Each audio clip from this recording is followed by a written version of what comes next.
Hello, good morning, जोहार। मैं संजय और आप देख रहे हैं न्यूज झारखंड। समय हो चला है झारखंड की खबरों को जानने का, उनसे अपडेट होने का। तो चलिए जानते हैं आज की झारखंड की 25 मुख्य बड़ी खबरों को। उससे पहले अगर आप न्यूज झारखंड चैनल पर नए हैं तो प्लीज चैनल को सब्सक्राइब करके बेल आइकन प्रेस कर दीजिए, जिससे आप तक झारखंड की हर एक छोटी बड़ी खबर का अपडेट आप तक पहुंचता रहे। तो चलिए शुरुआत करते हैं आज की पहली और महत्वपूर्ण बड़ी खबर से। रांची में 22 अगस्त से शुरू होगी अग्निवीर भर्ती प्रक्रिया। झारखंड के युवाओं के लिए सेना में जाने का सुनहरा मौका। भारतीय सेना में शामिल होने का सपना देख रहे झारखंड के युवाओं के लिए एक बार फिर सुनहरा अवसर सामने आए हैं। सेना भर्ती कार्यालय रांची द्वारा अग्निवीर भर्ती रैली 2025-26 का आयोजन 22 अगस्त से 4 सितंबर 2025 तक रांची के खेलगांव स्टेडियम में किया जाएगा।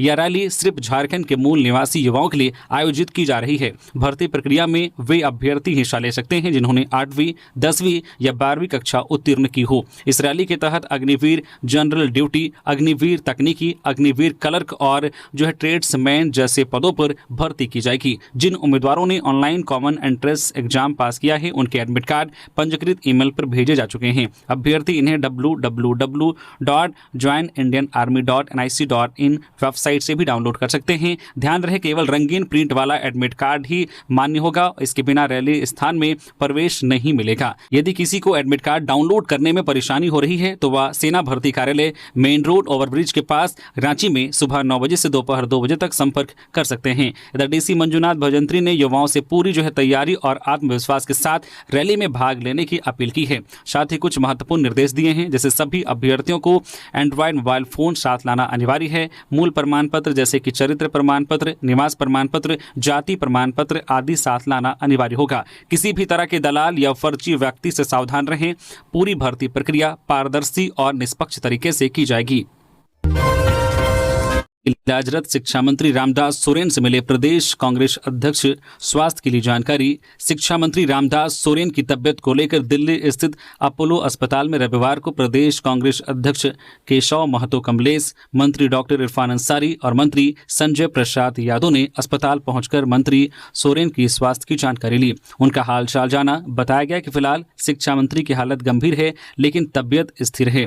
मंत्री इरफान अंसारी ने प्रेस विज्ञप्ति जारी करते हुए यह जानकारी रविवार को दी है। बताया गया है कि चिकित्सकों की टीम ने नेताओं को जानकारी दी है कि मंत्री रामदास सोरेन की तबियत फिलहाल स्थिर बनी हुई है। नेताओं ने कहा है कि उन्हें पूरा विश्वास है कि ईश्वर की कृपा, चिकित्सकों की सतत सेवा और झारखंड की जनता की दुआओं से मंत्री सोरेन जल्द ही स्वस्थ होंगे। गिरिडीह में गैस टैंकर ने 5 महिलाओं को रौंदा। ओवरटेक के दौरान हुआ हादसा, 1 की मौत, 4 गंभीर रूप से घायल। गिरिडीह जिले के गांव बासोडी मुख्य मार्ग पर स्थित बिरने पुल के पास रविवार को एक दर्दनाक सड़क हादसा हो गया। हादसा उस समय हुआ जब एक गैस टैंकर ने ओवरटेक करने की कोशिश में सड़क किनारे चल रही 5 महिलाओं को कुचल दिया। प्रत्यक्षदर्शियों के अनुसार एक लाइन में 3 गैस टैंकर जा रहे थे, तभी एक टैंकर ने तेज रफ्तार में आगे निकलने की कोशिश की और यह घटना घट गई। इस घटना में 45 वर्षीय बसमतिया देवी की मौके पर ही मौत हो गई, जबकि 4 अन्य महिलाएं गंभीर रूप से घायल हो गई। घायलों में पूनम देवी 25 वर्षीय, सुगिया देवी 30 वर्षीय, उषा देवी 35 वर्षीय और मीना देवी 65 वर्षीय शामिल हैं। सभी घायलों को पहले गांवा के सामुदायिक स्वास्थ्य केंद्र ले जाया गया, जहां प्राथमिक उपचार के बाद उन्हें बेहतर इलाज के लिए गिरिडीह सदर अस्पताल रेफर कर दिया गया। हादसे के बाद अफरा तफरी मच गई। चीख पुकार सुनकर आसपास के लोग मौके पर पहुंचे और तुरंत घायलों को अस्पताल पहुंचाया गया। इधर ग्रामीणों ने घटनास्थल से भाग रहे गैस टैंकर का पीछा किया और आलमपुर के पास उसे पकड़ लिया। मामले की सूचना मिलते ही गांवा थाना पुलिस मौके पर पहुंची और टैंकर चालक को हिरासत में लेकर थाने ले गई। घटना से आक्रोशित ग्रामीणों ने मृतक के शव को सड़क पर रखकर मुख्य मार्ग को जाम कर दिया। ग्रामीण दोषी चालक के खिलाफ सख्त कार्रवाई की मांग कर रहे थे। झारखंड का मौसम 7 अगस्त तक बारिश से राहत नहीं, कई जिलों में आंधी के साथ वज्रपात का भी अलर्ट। झारखंड में 7 अगस्त तक वर्षा से राहत नहीं मिलेगी। कुछ जगहों पर आंधी के साथ वज्रपात का भी अलर्ट जारी किया गया है। भारत मौसम विज्ञान विभाग के रांची स्थित मौसम केंद्र ने 4 दिनों के लिए येलो अलर्ट जारी किया गया है। कहा है कि कहीं कहीं गरज और तेज हवाओं के साथ वज्रपात होने की आशंका है। मौसम विभाग ने कहा है कि हवा की अधिकतम गति 30 से 40 किलोमीटर प्रति घंटा रह सकती है। मौसम वैज्ञानिक ने कहा है कि मानसून दूसरी तरफ अमृतसर, चंडीगढ़, शामली, शाहजहांपुर, लखनऊ, छपरा, बाकुंडा जो है कैनिंग से होते हुए पूर्व उत्तर बंगाल की खाड़ी की ओर जा रहा है। पूर्व उत्तर बिहार और उससे सटे इलाकों में अपर एयर साइक्लोनिक सर्कुलेशन है जो झुका है। इसके असर से झारखंड में कई दिनों तक बारिश होती रहेगी। मौसम विभाग ने अपने जो दैनिक मौसम पूर्व अनुमान में कहा है कि आज 4 अगस्त से 7 अगस्त तक झारखंड में आंधी के साथ बारिश होती रहेगी। कुछ जगहों पर वज्रपात होने की भी आशंका है, इसलिए मौसम विभाग ने येलो अलर्ट जारी कर दिया है। मौसम विभाग ने कहा कि पिछले 24 घंटे के दौरान झारखंड में मानसून सक्रिय रहा। अधिकतर जगहों पर हल्के से मध्यम दर्जे की वर्षा हुई है। कुछ जगहों पर भारी वर्षा भी हुई है। सबसे अधिक 78.4 मिलीमीटर वर्षा हजारीबाग में हुई। सहायक अध्यापकों का विधानसभा घेराव स्थगित। झारखंड सहायक अध्यापक संघर्ष मोर्चा की राज्य इकाई के आह्वान पर सभी सहायक अध्यापकों का आज 4 अगस्त से प्रस्तावित विधानसभा घेराव स्थगित कर दिया गया है। उक्त जानकारी देते हुए झारखंड राज्य सहायक अध्यापक संघर्ष मोर्चा के प्रदेश अध्यापक जितेंद्र दुबे ने बताया कि दिशोम गुरु शिबू सोरेन एवं शिक्षा मंत्री रामदास सोरेन का स्वास्थ्य खराब रहने के कारण 4 से 7 अगस्त तक आहूत विधानसभा घेराव कार्यक्रम स्थगित करने का निर्णय लिया है। इसी बीच संघर्ष मोर्चा की राज्य इकाई सत्र के क्रम में रांची प्रवास पर रहकर समस्या निवारण का प्रयास करेगी। उन्होंने बताया कि संघर्ष मोर्चा की ओर से अब 5 सितंबर से मुख्यमंत्री आवास का अनिश्चितकालीन घेराव किया जाएगा। मृतक बच्चे को वेंटिलेटर पर रख अस्पताल वसूलता रहा पैसा। रांची के लिटिल हार्ट अस्पताल का कारनामा, डीसी ने दिए जांच के आदेश। राजधानी रांची के अरगोड़ा चौक स्थित लिटिल हार्ट अस्पताल में लापरवाही का मामला सामने आया है। परिजनों का आरोप है कि अस्पताल प्रबंधन ने नवजात की मृत्यु हो जाने के बाद भी उसे 3 दिनों तक वेंटिलेटर पर रखा गया था। इलाज का नाटक करता रहा। नवजात के पिता मुकेश सिंह ने अरगोड़ा थाने में FIR दर्ज करवाई है। उनका कहना है कि बार बार पूछने के बावजूद उन्हें बच्चे की हालत की सही जानकारी नहीं दी गई। बच्चे से मिलने नहीं दिया जा रहा था। मीडिया रिपोर्ट्स और परिजनों की शिकायत को गंभीरता से लेते हुए रांची के उपायुक्त मंजूनाथ भजंत्री ने उच्च स्तरीय जांच के आदेश दिए हैं। डीसी कार्यालय की ओर से बताया गया है कि मामले की विस्तृत जांच के लिए एक विशेष जांच समिति का गठन किया गया है। इस समिति में कार्यपालक दंडाधिकारी, जिला समाज कल्याण पदाधिकारी और विशेषज्ञ चिकित्सकों की टीम शामिल है जो सभी पहलुओं की जांच करेगी। डीसी मंजूनाथ भजंत्री ने स्पष्ट किया है कि अगर जांच में अस्पताल प्रबंधन या किसी भी संबंधित व्यक्ति की लापरवाही या दोष सामने आता है तो उसके खिलाफ नियमानुसार कठोर कार्रवाई की जाएगी। माओवादियों के बंद का रनिया और अड़की में दिखा असर। भाकपा माओवादी संगठन द्वारा झारखंड समेत 5 राज्यों में रविवार को बुलाए गए 1 दिवसीय बंद का असर खूंटी जिले के रनिया और अड़की थाना क्षेत्र में देखा गया। सुबह से ही रनिया ब्लॉक चौक की सभी छोटी बड़ी दुकानें बंद रही और पूरा इलाका सुनसान नजर आया। लंबी दूरी की यात्री बसों का परिचालन पूरी तरह से ठप रहा, जबकि छोटे वाहनों की आवाजाही भी बेहद कम रही। लोगों को अपने गंतव्य स्थानों पर पहुंचने में कठिनाइयों का सामना करना पड़ा। हालांकि धन रोपनी का समय होने के कारण अधिकांश ग्रामीण अपने खेतों में काम में व्यस्त रहे। अड़की थाना क्षेत्र में भी बंदी का व्यापक असर दिखा। दुकानें बंद रही और सड़कें सूनी पड़ी थी। इस दौरान सुरक्षा व्यवस्था बनाए रखने के लिए अड़की पुलिस अलर्ट मोड पर रही। कुंटी मुख्यालय क्षेत्र में बंद का कोई असर नहीं पड़ा। सभी दुकानें खुली रही और यातायात सामान्य रहा। कहीं से किसी अप्रिय घटना की सूचना नहीं है। गाड़ी साड़म जंगल में मिला घायल लकड़बग्घा। ग्रामीणों की मदद से वन विभाग ने किया रेस्क्यू। हजारीबाग जिले के दारू वन क्षेत्र के गाड़ी साड़म जंगल से एक संवेदनशील और दुर्लभ वन्यजीव की खबर सामने आई है। जंगल में एक घायल लकड़बग्घा पड़ा मिला, जिसे ग्रामीणों ने साहस दिखाते हुए देखा और फिर वन विभाग को सूचित किया। वन विभाग ने मौके पर पहुंचकर घायल जानवर को सुरक्षित रेस्क्यू किया। हजारीबाग के गाड़ी साड़म जंगल जहां ग्रामीणों की नजर एक अजीब स्थिति में पड़े घायल लकड़बग्घा पर पड़ी। जब पास जाकर देखा गया तो पाया गया कि उसका जबड़ा बुरी तरह से जख्मी था और वह अचेत अवस्था में पड़ा हुआ था। ग्रामीणों ने उसके शरीर और मुंह में पानी डाला, जिससे थोड़ी देर में लकड़बग्घा उठने की कोशिश करने लगा, लेकिन कुछ ही दूर जाकर बैठ गया। इसके बाद ग्रामीणों ने इसकी सूचना तुरंत वन विभाग को दी। वन विभाग की टीम मौके पर पहुंची और घायल लकड़बग्घा को सावधानीपूर्वक पिंजरे में कैद कर अपने साथ इलाज के लिए ले गई। लातेहार में जेजेएमपी उग्रवादियों का आतंक, बिजली कार्य कर रहे मजदूरों की पिटाई, फायरिंग और मोबाइल लूट। लातेहार जिले के बरियातू थाना क्षेत्र अंतर्गत भाट चतरा गांव में झारखंड जनमुक्ति परिषद जेजेएमपी के उग्रवादियों ने बिजली कार्य में लगे 4 मजदूरों पर हमला कर दिया। डंडों से बेरहमी से पिटाई की गई और दहशत फैलाने के लिए 2 राउंड फायरिंग की गई। घटना के बाद उग्रवादियों ने मौके पर पर्चा फेंक कर इस वारदात की जिम्मेदारी ली। पर्चे में जेजेएमपी के सब जोनल कमांडर उपेंद्र का नाम दर्ज था, जिसमें चेतावनी दी गई थी कि बिना मैनेज किए काम करने का अंजाम बुरा होगा। पीड़ित मजदूरों ने बताया कि 4 हथियारबंद उग्रवादी आए और आते ही मारपीट शुरू कर दी। जाते जाते उन्होंने धमकी दी है कि ठेकेदार को बता देना, बिना मैनेजमेंट के काम किया तो अंजाम भुगतना पड़ेगा। इस दौरान उग्रवादियों ने मजदूरों के 4 मोबाइल फोन भी लूट लिए। गुमला में 30 लाख की नशीली दवाओं का जखीरा बरामद, कारोबारी गिरफ्तार।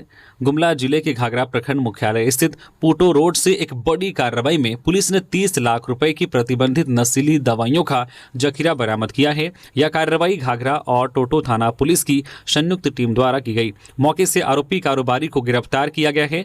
बताया जा रहा है कि पुलिस को गुप्त सूचना मिली थी कि पूटो रोड स्थित मिथिलेश सिंह के आवास पर अवैध रूप से नशीली दवाइयों की खरीद बिक्री की जा रही है। सूचना के आधार पर पुलिस ने कार्रवाई करते हुए घर पर छापेमारी की, जहां से बड़ी मात्रा में नशीली सिरप और टैबलेट बरामद किए गए।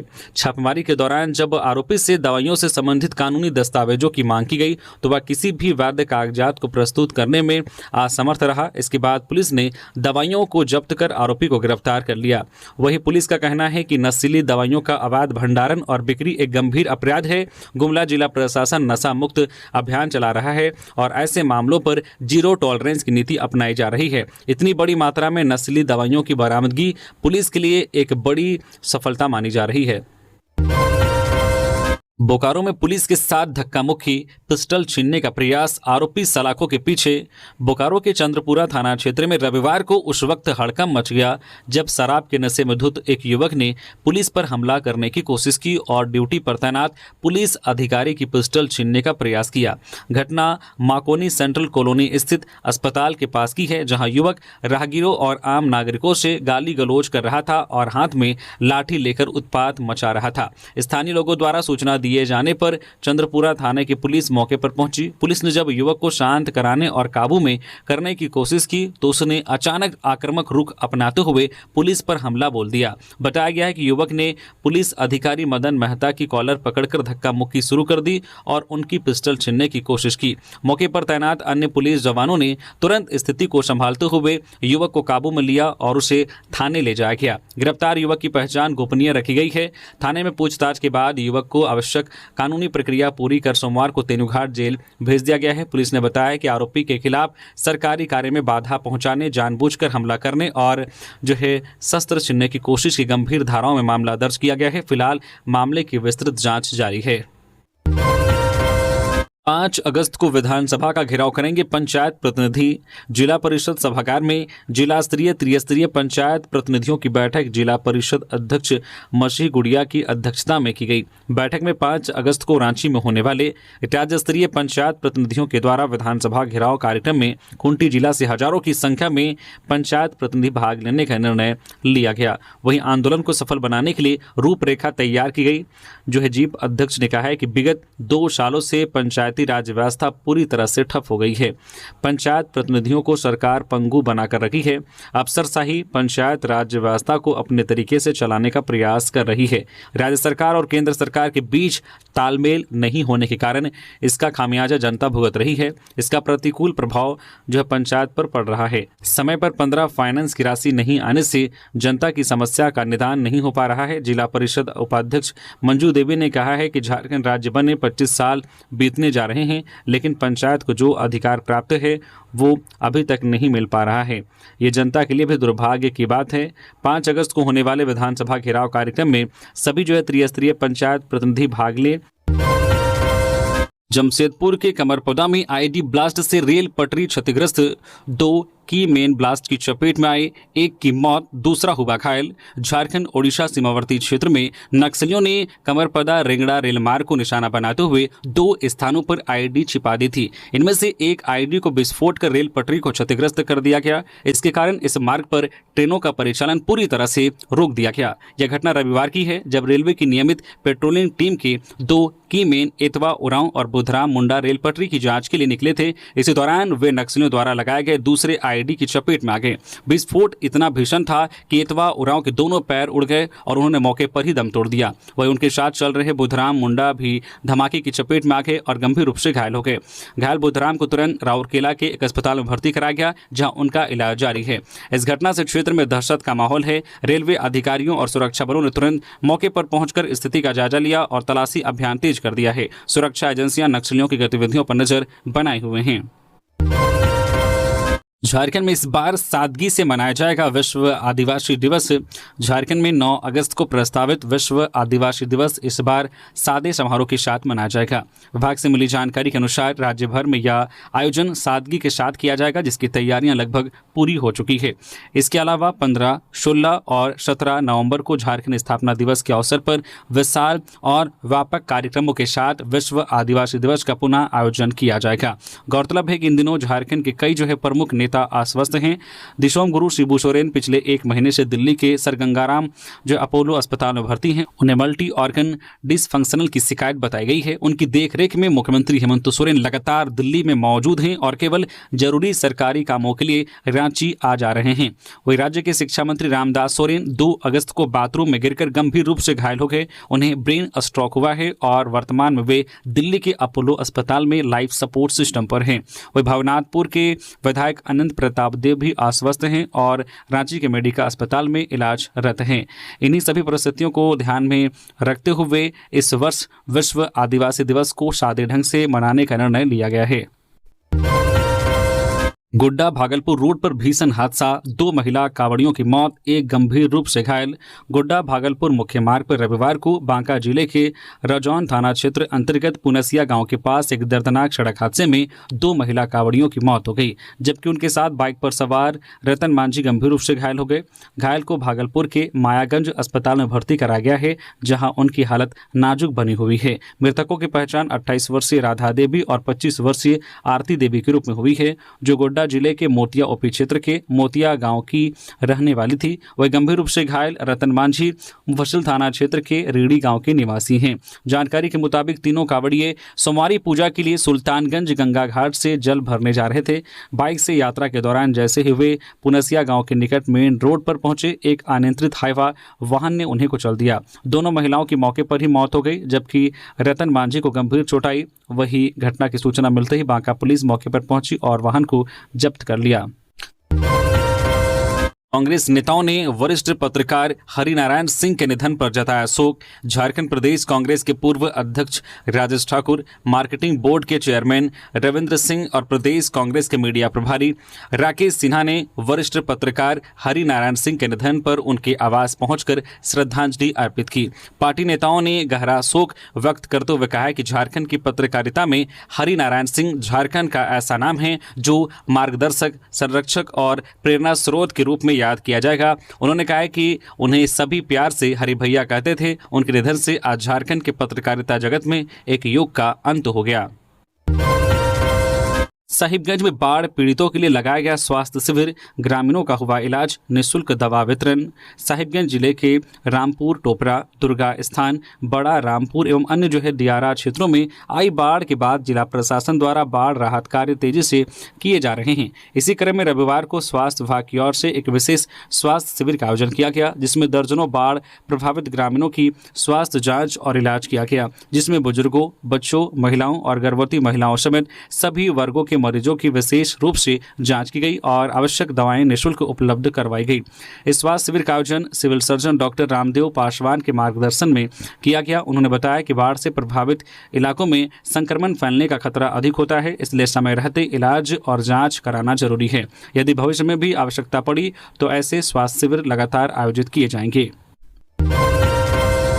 झारखंड के जंगलों में ड्रोन से होगी हाथियों की निगरानी, अवैध कटाई और शिकार पर भी रहेगी पैनी नजर। जमशेदपुर, दलमा और आसपास के वन क्षेत्रों में अब ड्रोन के जरिए हाथियों की निगरानी के साथ साथ अवैध कटाई, अतिक्रमण और शिकार जैसी गतिविधियों पर भी नजर रखी जाएगी। वन विभाग ने इस दिशा में हाईटेक ड्रोन तकनीक का उपयोग शुरू कर दिया है, जिससे न सिर्फ मानव वन्यजीव संघर्ष को रोका जा सकेगा बल्कि जंगलों की सुरक्षा भी सुनिश्चित की जा सकती है। इस पहल की शुरुआत सिल्ली क्षेत्र में पायलट प्रोजेक्ट के तहत की गई थी, जिसमें ड्रोन से हाथियों की लोकेशन सटीक रूप से ट्रेस की गई। इस तकनीक के जरिए हाथियों को समय रहते ग्रामीण बस्तियों में घुसने से रोका जा सकता है। साथ ही ड्रोन जंगल में हो रही अवैध कटाई, शिकार और भूमि अतिक्रमण जैसी गतिविधियों पर भी नजर रखने में सक्षम है, जिससे समय पर कार्रवाई की जा सकती है। वन विभाग द्वारा उपयोग किए जा रहे ड्रोन अत्याधुनिक हैं। इसमें थर्मल कैमरा लगा है, जिससे रात के अंधेरे में भी हाथियों की गतिविधियों को ट्रैक किया जा सकता है। यह ड्रोन 30 मीटर की ऊंचाई तक उड़ान भर सकता है और 1 किलोमीटर तक के क्षेत्र में हाई रेजोल्यूशन वीडियो और फोटो ले सकता है। वन विभाग ड्रोन की मदद से दुर्गम क्षेत्रों में पौधारोपण कार्य भी कर रहा है। इसके तहत जीपीएस की सहायता से हाथियों की मूवमेंट वाले क्षेत्र को चिन्हित कर उन इलाकों में ड्रोन से सीड बॉल्स गिराए जा रहे हैं। यह काम पटमदा, घाटशिला, राखा माइंस, मोशाबनी और चाकुलिया रेंज के 47 गांव में किया जा रहा है। गोड्डा में सड़क हादसा, तेज रफ्तार पिकअप वाहन पलटा, फेविकोल सेल्समैन घायल। गोड्डा जिले के ललमटिया थाना क्षेत्र में NH 133 पर एक बड़ा सड़क हादसा हुआ। सिद्धू कान्हू के समीप महागामा से आ रहा तेज रफ्तार पिकअप वाहन अनियंत्रित होकर पलट गया। वाहन में हार्डवेयर का सामान लदा था, जो हादसे के बाद सड़क पर बिखर गया। घटना की सूचना मिलते ही ललमटिया थाना प्रभारी रोशन कुमार सिंह के निर्देश पर पुलिस अवर निरीक्षक अश्विनी कुमार मौके पर पहुंचे और स्थिति का जायजा लिया। हादसे में वाहन चालक अशोक कुमार सुरक्षित रहे। हालांकि वाहन में सवार फेविकोल के सेल्समैन प्रफुल्ल को बाएं हाथ में चोट आई है। उनका इलाज ललमटिया मिशन अस्पताल में चल रहा है। चालक अशोक कुमार ने बताया कि वे हार्डवेयर का सामान और फेविकोल लोड करके महागामा से 12 हाट ले जा रहे थे। ललमटिया के पास भारी बारिश के कारण गाड़ी अस्थिर होने लगी और अनियंत्रित होकर पलट गई। सौभाग्य से इस हादसे में किसी की जान को खतरा नहीं हुआ। चाईबासा में बनेगा मेगा स्पोर्ट्स कॉम्प्लेक्स, झारखंड सरकार तलाश रही 22 एकड़ जमीन। मंत्री दीपक बिरवा। झारखंड सरकार चाईबासा में एक आधुनिक स्पोर्ट्स कॉम्प्लेक्स के निर्माण की दिशा में अग्रसर है। राज्य के राजस्व, निबंधन एवं भूमि सुधार तथा परिवहन मंत्री दीपक बिरवा ने बताया है कि इस परियोजना के लिए 22 एकड़ भूमि की तलाश की जा रही है। उन्होंने भरोसा दिलाया है कि जल्द ही इस दिशा में कोई ठोस कार्य शुरू किया जाएगा। मंत्री बिरवा रविवार को बिरसा मुंडा इंडोर स्टेडियम में आयोजित पश्चिमी सिंहभूम जिला ओलंपिक संघ की वार्षिक आम सभा में शामिल हुए। इस दौरान उन्होंने खिलाड़ियों की विभिन्न मांगों को गंभीरता से सुना और कहा कि खेलों के विकास के लिए DMFT फंड का उपयोग भी किया जाएगा। बैठक में निर्णय लिया गया है कि आगामी 31 अगस्त को राष्ट्रीय खेल दिवस के अवसर पर SGFI विश्वविद्यालय प्रतियोगिता और खेलो इंडिया के तर्ज पर पदक विजेता खिलाड़ियों को ओलंपिक संघ द्वारा सम्मानित किया जाएगा। वहीं 1 से 15 दिसंबर के बीच प्रस्तावित जिला स्कूल गेम्स का आयोजन किया जाएगा, जिसकी रूपरेखा संघ द्वारा तैयार की जा रही है।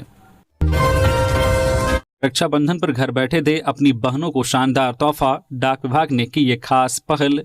रक्षाबंधन पर बेटियों के भविष्य को सुरक्षित करने के लिए डाक विभाग ने खास पहल की है। इसके तहत सुकन्या समृद्धि योजना का अभियान शुरू किया गया है, जो 10 अगस्त तक चलेगा। इस अभियान के दौरान डाकिये घर घर जाकर लोगों को योजना की जानकारी देंगे और खाता खुलवाने में मदद करेंगे। विशेष रूप से यह अभियान रक्षाबंधन के अवसर पर परिवारों को अपनी बेटियों के लिए एक अनमोल तोहफा देने का अवसर देगा। सुकन्या समृद्धि योजना के तहत अधिकतम 15 वर्ष तक खाते में रुपए जमा किए जा सकते हैं। बेटी के 21 वर्ष की आयु होने पर एक मुश्त बड़ी धनराशि प्राप्त होगी, जो बेटियों की शिक्षा और विवाह के लिए एक मजबूत आर्थिक आधार तैयार करेगी। योजना में जमा की गई राशि पर सबसे अधिक ब्याज मिलता है, जिससे यह बेटियों के उज्जवल भविष्य का सुरक्षित साधन बनता है। धनबाद में झूलते बिजली तार की चपेट में आया कंटेनर में दौड़ा करंट, चालक मनोज वाजपेयी बेहोश, अस्पताल में बची जान। झरिया सिंदरी मुख्य मार्ग पर रविवार को एक गंभीर हादसा हो गया। चासनाला स्थित सेंट्रल बैंक के समीप तेज रफ्तार से आ रही एक कंटेनर हाईटेंशन बिजली तार की चपेट में आ गई। तार में टकराते ही कंटेनर में करंट दौड़ गया। उसमें बैठे चालक मनोज वाजपेयी बेहोश हो गए। घटना के बाद मौके पर अफरा तफरी मच गई। स्थानीय लोगों ने तत्परता दिखाते हुए घायल चालक को निकटवर्ती सामुदायिक स्वास्थ्य केंद्र CSC पहुंचाया। चिकित्सकों ने प्राथमिक उपचार के बाद उन्हें खतरे से बाहर बताया। प्रत्यक्षदर्शियों ने बताया कि कंटेनर को जैसे ही चालक ने सड़क किनारे किया, उसी समय ऊपर से झूल रहा हाईटेंशन तार वाहन से सट गया। बिजली प्रवाह के कारण पूरे वाहन में करंट फैल गया और चालक मौके पर ही बेहोश हो गया। स्थानीय लोगों ने बिना देर किए घायल को वाहन से बाहर निकाला और अस्पताल पहुंचाया। लोगों का कहना है कि इस क्षेत्र में कई स्थानों पर बिजली के तार बेहद नीचे लटक रहे हैं, जिससे हमेशा जानलेवा हादसे की आशंका बनी रहती है। पलामू में डायन कहकर उगला जहर, सगे भाइयों में खूनी संघर्ष, 6 लोग लहूलुहान। पलामू के मेदिनीनगर सदर थाना क्षेत्र के चुकरू गांव में शनिवार देर रात 2 सगे भाइयों के बीच आपसी विवाद ने हिंसक रूप ले लिया। मामूली कहासुनी से शुरू हुआ झगड़ा कुछ ही देर में लाठी डंडों की मारपीट में तब्दील हो गया। इस घटना में एक महिला सहित कुल 6 लोग गंभीर रूप से घायल हो गए, जिनमें से 3 की हालत नाजुक बनी हुई है। घायलों की पहचान विनोद सिंह, निरंजन सिंह, दिलीप सिंह, चंद्रदीप सिंह, उषा देवी और सूरज सिंह के रूप में हुई है। सभी घायलों को परिजनों और ग्रामीणों की मदद से तत्काल मेदरी राय मेडिकल कॉलेज अस्पताल पलामू लाया गया, जहां उनका इलाज चल रहा है। डॉक्टरों के अनुसार विनोद सिंह, उषा देवी और चंद्रदीप सिंह की हालत गंभीर है, उन्हें विशेष निगरानी में रखा गया है। घटना को लेकर घायल महिला उषा देवी ने बताया कि विवाद की शुरुआत उनके भसुर विनोद सिंह और पति चंद्रदेव सिंह के बीच खेत से लौटने के बाद हुई। विनोद सिंह ने उन्हें कथित तौर पर डायन कहकर अपमानित किया, जिससे मामला बिगड़ गया और दोनों पक्षों के बीच झड़प शुरू हो गई। देखते ही देखते लाठी डंडे चलने लगे और मामला खूनी संघर्ष में बदल गया। घटना की सूचना मिलते ही सदर थाना पुलिस मौके पर पहुंची और हालत को नियंत्रित किया। फिलहाल पुलिस मामले की जांच कर रही है और दोनों पक्षों से पूछताछ जारी है। राहुल दुबे गैंग के 2 सदस्य गिरफ्तार, 4 लेन निर्माण साइट पर फायरिंग करने जा रहे थे, हथियार और चोरी की बाइक जब्त। पलामू पुलिस ने राहुल दुबे गैंग के 2 सक्रिय सदस्यों को गिरफ्तार किया है। एसपी को मिली सूचना के आधार पर सदर थाना से एक विशेष टीम गठन किया गया था। शनिवार रात 9 बजे पुलिस टीम ने टोल प्लाजा चुकरू के पास निगरानी शुरू की। कुछ समय बाद एक मोटरसाइकिल पर 2 संदिग्ध व्यक्ति डाल्टनगंज की ओर से आते दिखे। पुलिस ने उन्हें रुकने का संकेत दिया। दोनों व्यक्ति भागने लगे। पुलिस ने तत्परता से पीछा कर उन्हें पकड़ लिया। पूछताछ में खुलासा हुआ है कि दोनों अभियुक्त राहुल दुबे गैंग के सदस्य हैं। वे चियांकी से पोलपोल सतबरवा में हाईवे निर्माण साइट पर गोलीबारी करने जा रहे थे। इस घटना के संबंध में सदर थाना में कांड संख्या 77/2025 के तहत मामला दर्ज कर लिया गया है। गिरफ्तार अभियुक्तों की पहचान राकेश कुमार 24 वर्षीय और रजनीकांत मेहता 22 वर्षीय के रूप में हुई है। पुलिस ने दोनों के पास से एक देसी कट्टा, 3 जिंदा कारतूस, 2 मोबाइल फोन और एक चोरी की सुपर स्प्लेंडर मोटरसाइकिल बरामद की है। धनबाद 8 लेन सड़क पर सांड आने से बाइक दुर्घटनाग्रस्त, अस्पताल में महिला को किया गया मृत्यु घोषित, पति और 2 बच्चे हुए घायल। धनबाद के भूली थाना क्षेत्र के C ब्लॉक निवासी दीपक पाठक का परिवार रविवार को सड़क हादसे का शिकार हो गया। दीपक अपनी पत्नी प्रेमलता पाठक और 2 बच्चों के साथ बाइक से जा रहे थे। इसी दौरान 8 लेन सड़क पर भूली से मेमको मोड़ के बीच अचानक एक सांड सड़क पर आ गया। इससे बाइक असंतुलित होकर गिर गई। हादसे में चारों घायल हो गए। आसपास के लोगों ने सभी को तुरंत शहीद निर्मल महतो मेडिकल कॉलेज अस्पताल पहुंचाया। वहां डॉक्टरों ने प्रेमलता पाठक को मृत घोषित कर दिया। दीपक पाठक और उनके दोनों बच्चों को हल्की चोट आई है। प्राथमिक उपचार के बाद उन्हें अस्पताल से छुट्टी दे दी गई है। घटना की जानकारी मिलते ही परिजन अस्पताल पहुंचे। प्रेमलता की मौत की खबर सुनकर घर में शोक छा गया है। शोक में डूबे परिजन भी कुछ बताने की स्थिति में नहीं हैं। देवघर श्रावणी मेला में कांवरियों पर गुलाब जल का छिड़काव, नगर निगम की पहल से मिल रही राहत। श्रावणी मेले में इस बार जिला प्रशासन और नगर निगम की ओर से कांवरियों की सुविधा के लिए कई तरह की व्यवस्था की गई है, जिसमें से एक गुलाब जल से युक्त मिस्ट कूलिंग की व्यवस्था है। इस व्यवस्था से कांवरियों को उमस भरी गर्मी में काफी राहत मिल रही है। साथ ही वातावरण में ठंडक के साथ गुलाब की सुगंध बिखर रही है। इस संबंध में नगर निगम के नगर आयुक्त रोहित सिन्हा ने बताया कि हर वर्ष गाड़ियों के टैंकरों में पानी भरकर कांवरियों पर छिड़काव किया जाता था, लेकिन इस वर्ष उसमें बदलाव किया गया है। पानी की जगह इस साल कांवरियों पर गुलाब जल का छिड़काव किया जा रहा है। गुलाब जल के छिड़काव से ठंडक तो महसूस होती ही है, साथ ही लोगों को उमस भरी मौसम में त्वचा से जुड़ी परेशानियों से भी राहत मिलती है। वही गुलाब जल छिड़काव करने वाले वाहन चालक सूरज कुमार ने बताया कि प्रतिदिन 3 से 4 घंटे रूट लाइन में वाहन के जरिए जगह जगह रुककर हजारों लीटर गुलाब जल का छिड़काव किया जाता है। पूरी प्रक्रिया की देखरेख करने वाले जूनियर इंजीनियर सुमन कुमार बताते हैं कि रविवार और सोमवार को विशेषकर राम झा चौक, तिवारी चौक, बीएड कॉलेज, बरमसिया जैसे स्थानों पर छिड़काव किया जाता है, क्योंकि इन जगहों पर कांवरियों की सबसे ज्यादा भीड़ होती है। सीसीएल कर्मी का शव जंगल से मिला। रामगढ़ के उरीमारी जर्जरा जंगल में मिला सुखदेव मांझी का शव। मानसिक तनाव में था कर्मचारी। रामगढ़ के उरीमारी जर्जरा जंगल में सीसीएल कर्मचारी का शव मिलने से क्षेत्र में सनसनी फैल गई है। मृतक की पहचान सुखदेव मांझी के रूप में हुई है, जो पोटंगा बरटोला का निवासी था। सुखदेव जो है शनिवार शाम घर से बाहर निकला था। रात होने के बाद भी वह घर वापस नहीं लौटा। इसके बाद परिजनों ने उसकी खोजबीन शुरू की। रविवार को स्थानीय लोगों ने जर्जरा जंगल में एक व्यक्ति का शव देखा। उन्होंने तुरंत जो उरीमारी पुलिस को सूचना दी। सूचना मिलते ही थाना प्रभारी रंथु उरांव घटनास्थल पर पहुंचे। जांच के बाद शव की पहचान सुखदेव मांझी के रूप में की गई। सुखदेव बिरसा प्रोजेक्ट में कार्यरत सीसीएल कर्मचारी था। जानकारी के अनुसार वह पिछले कुछ दिनों से मानसिक तनाव से गुजर रहा था। फिलहाल मौत के कारणों का पता नहीं चल पाया है। पुलिस मामले की जांच कर रही है। आरपीएफ ने दिल्ली ले जा रहे 2 नाबालिग का किया रेस्क्यू। तस्कर को गिरफ्तार कर साजिश का खुलासा। झारखंड में मानव तस्करी का एक और गंभीर मामला सामने आया है। रांची के रहने वाले 2 नाबालिग बच्चों को दिल्ली ले जाया जा रहा था, लेकिन डाल्टनगंज रेलवे स्टेशन पर रेलवे सुरक्षा बल, आरपीएफ और स्थानीय पुलिस की संयुक्त कार्रवाई में बच्चों को रेस्क्यू कर लिया गया। इस दौरान रांची के हुंडरू का रहने वाला तस्कर शर्मा बेदिया मौके से गिरफ्तार हुआ है। प्रारंभिक पूछताछ में तस्कर ने बच्चों को दिल्ली ले जाकर मजदूरी कराने की बात स्वीकार की है। घटना शनिवार देर शाम की है, जब एक ट्रेन में सफर कर रहे यात्री ने एक व्यक्ति की संदिग्ध गतिविधि देख आरपीएफ को सूचना दी। सूचना मिलते ही आरपीएफ ने डाल्टनगंज स्टेशन पर ट्रेन की घेराबंदी कर दी और दोनों नाबालिगों को सकुशल रेस्क्यू कर लिया। मौके से तस्कर शर्मा बेदिया को भी गिरफ्तार कर लिया गया है। पकड़े गए आरोपी से हुई पूछताछ में पता चला है कि बच्चों को दिल्ली में एक व्यक्ति को सौंपा जाना था, जहां उनसे 6-6 हजार रुपए में मजदूरी कराई जानी थी। यह सौदा झारखंड के गरीब बच्चों को बहला फुसलाकर बाहर भेजने की साजिश का हिस्सा था। आरोपी यह भी कबूल कर चुका है कि पहले भी वह इस तरह की गतिविधियों में शामिल रह चुका है।